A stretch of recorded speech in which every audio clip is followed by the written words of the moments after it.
Thanks, Tim, and thanks everyone for staying on to listen to the BluGlass story. Really appreciate it. So as Tim said, BluGlass is an ASX listed company. We design, manufacture, and sell laser diodes. That's our business. We've had some great milestones over the last couple of months in the fact we've launched our first suite of products in late January at the largest laser diode show in the world called SPI Photonics West in San Francisco, where the reaction was fantastic. And then we announced a couple of weeks ago our first commercial sales of those products from the leads we got generated from that show. So people who would know the BluGlass story would know that we've been listed for quite some time. We have some fairly unique technology in the semiconductor space that we spun out of Macquarie University over 15 years ago. We've been looking to commercialize that for some time, but as most people would understand, we have been focused now for the last 3 years on applying that technology to actually make products that we can sell. So to build a profitable and sustainable business based on that technology, but applying it in an area where our technology will have some advantages compared to the incumbents, but also a market that allows us to succeed. And I'll talk a little bit more about that as we progress. So next slide, please. And then we all know what that slide is, so we'll move on to the next slide. When we're talking about products in the laser diode space, what we're really talking about is color, so wavelength. And depending on the wavelength, depending on the color, it has different applications in different sectors. So we've launched products in the 405, 420, and 450 space. And we've also got products in development in the green.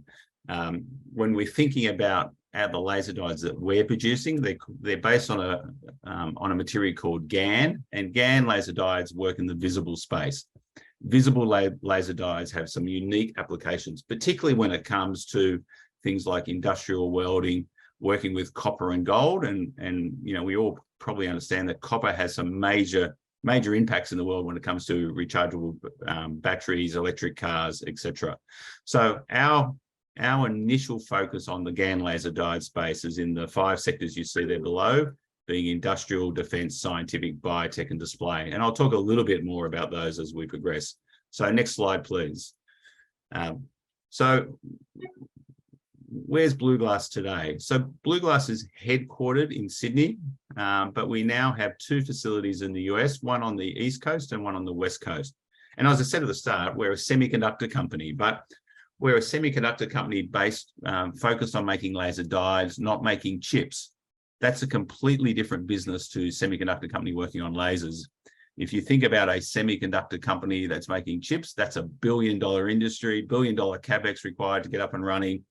The semiconductor laser diode space, that's a completely different story altogether. In fact, the manufacturing facility that we bought in California in May last year, we were very fortunate that it actually cost us only $2.5 million to acquire the equipment in that facility.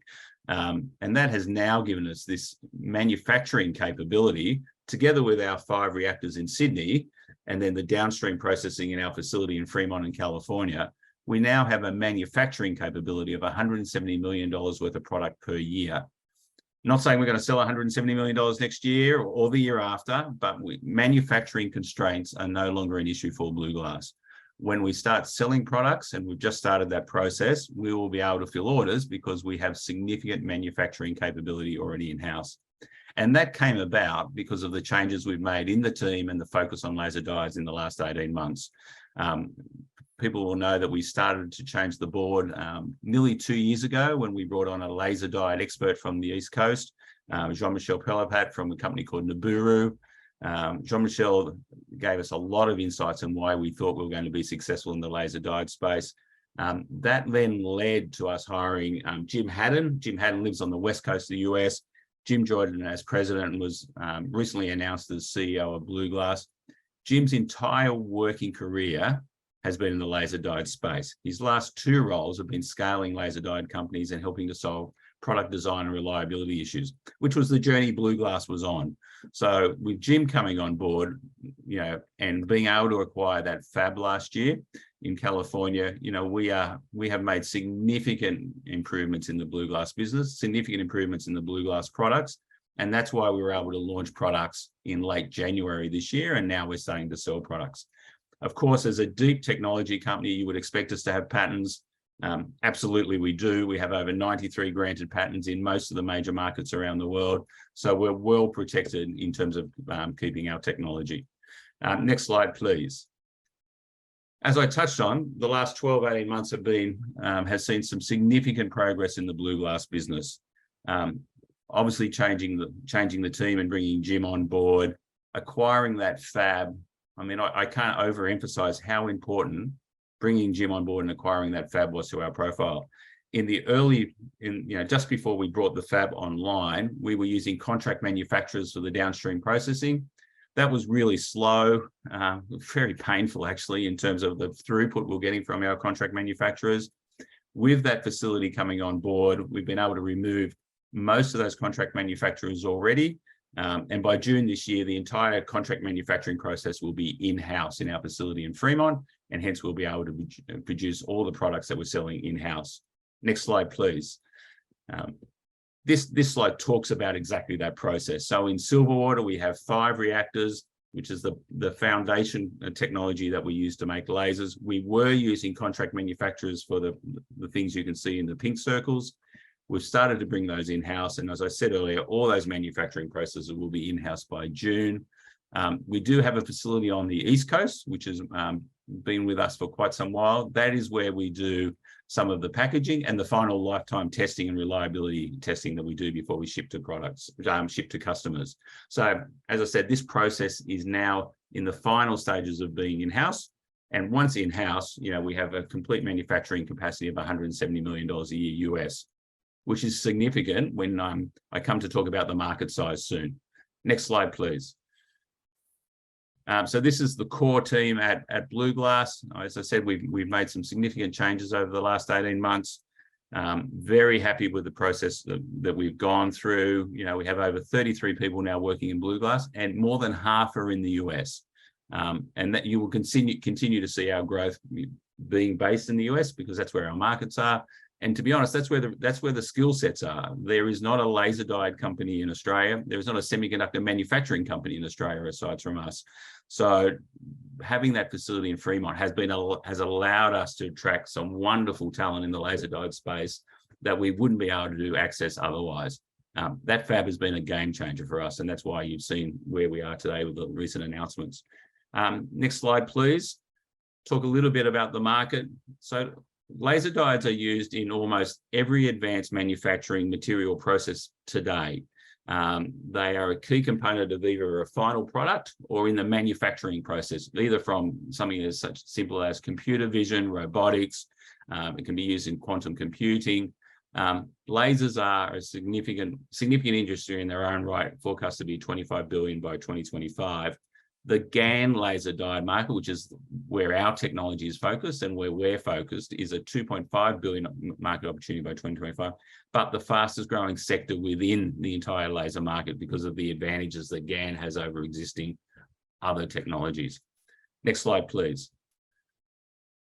So this is to give you a sense of who our customers are, the people we'll be talking to and hopefully selling to as we go on in each of the 5 sectors that we're focused on. Some of these companies you will know, some of them you won't, but they're large companies. Coherent and IPG Photonics, for example, are $3 billion plus market cap companies. And they're all interested in GaN because I haven't touched on this before, but there are only 4 GaN laser diode manufacturers in the world. Now that we are producing, we are the 4th. One of those GaN laser diode manufacturing businesses is focused on white light. Think car headlights, and that's their focus. The other 2 are large companies called Osram, a lighting company out of Europe, Nichia, a Japanese lighting company that also does lasers. They're our 2 competitors, and that's who we're up against in this GaN laser diode space. Next slide, please. This gives you a lot more detail about the sectors that we're focused on and what the applications are. I've spent a little time talking about that, so I'll move on to the next slide. But there are some great applications there. This is why we are going to win in the laser diode space. We've been talking to customers for nearly 3 years now about what do you need from a laser diode supplier? What's the things that will make you change suppliers? And what we're hearing consistently is Osram and Nichia, the big guys, are not providing flexibility on wavelengths, and they're not providing flexibility on packaging, i.e. how you buy the laser and therefore what you can do with it. They are crying out for a third supplier. So we have deliberately focused our products, and we'll continue to deliberately focus our products on multiple wavelengths, so multiple colors, and you'll be able to buy those products in different form factors. That will be sufficient for people to trial our products and start buying our products, and hence, we'll be able to capture significant market share. To give you an example, if you were buying a laser from Osram Nuclear, you could only buy a TO can, which is the fourth one down on the right-hand side. They are bulky and expensive. We're going to be far more flexible when we're dealing with customers and selling products to them. Next slide, please. So this is our product roadmap. Top left is the 6 products we've already got in market, but you can see we've got a deep pipeline of other products to come. Next slide, please. So last 18 months have been significant for BluGlass. We've taken over a manufacturing facility. We've got that online. We've launched products. We're now starting to sell, and we expect us to continue to sell to new customers in new segments, leading to repeat orders over time. And with that, I'm done. Thank you, James. Bang on time. The company's in a trading halt at the moment, obviously a capital raise, I believe. Is there anything you can say about that? So correct, we went into a trading halt yesterday with the view of we're working with Bell Potters on a Melbourne team on a capital raise. Won't be able to say anything about that today, but we'll be obviously able to talk about that when the market opens on Monday. Understood. And you've won some, post that conference in the US, you've obviously won some contracts. What industry is where the contracts are coming from? Yeah, so it was really interesting. At that show, we had 5 people on the booth. We had over 300 leads that led to roughly 30 proposals being asked for the immediate products that we're currently selling. They were actually across all sectors, but particular interest in the industrial, scientific, biotech, and medical. So they were the three main sectors that got a lot of interest, but it would be fair to say we got a lot of interest from anyone who was interested in lasers, because there really is a complete dissatisfaction with the current 2 suppliers and the lack of flexibility. So the five people will just run off their feet for the whole conference. And defence, obviously, is an industry you target. There's a lot of spending in defence globally at the moment. Yep. Where are you positioned there? So I must admit, I think we're positioned quite well as the only GaN laser diode manufacturer with a base in the US. That makes us a very interesting conversation for lots of people. So, we start off manufacturing in Australia, but that whole downstream processing is done in the US. It's a US team. That should lead to a lot of interesting conversations because our 2 competitors are in Japan and Germany with no US base. And of course, there's been some significant US government funding in the semiconductor industry. I know you're not a chip manufacturer, but is that applicable for lasers, particularly when you're talking about the defence industry? So we're definitely working through the legislation to work out where we could play in that. Not being a US-owned company, we don't fall into all the applications that are available on the funding side, but a lot of that funding relates to scaling equipment and hiring staff, which is what we will be doing in the US. So we're hopeful there is something there, but we haven't locked that away or could confirm that's even possible.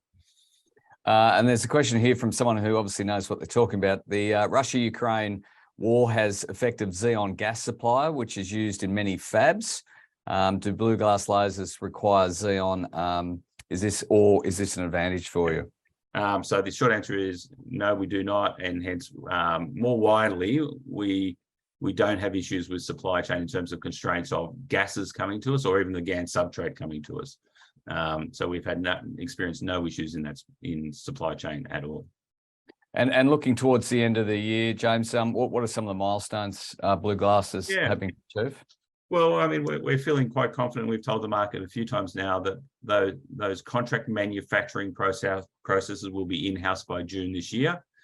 We're still on track for that. That has some massive advantages in terms of reducing our costs, increasing our margins on the products we sell, being able to do more throughput and more production runs, and hence more product development. So that's a big milestone for us, and we'll talk about that.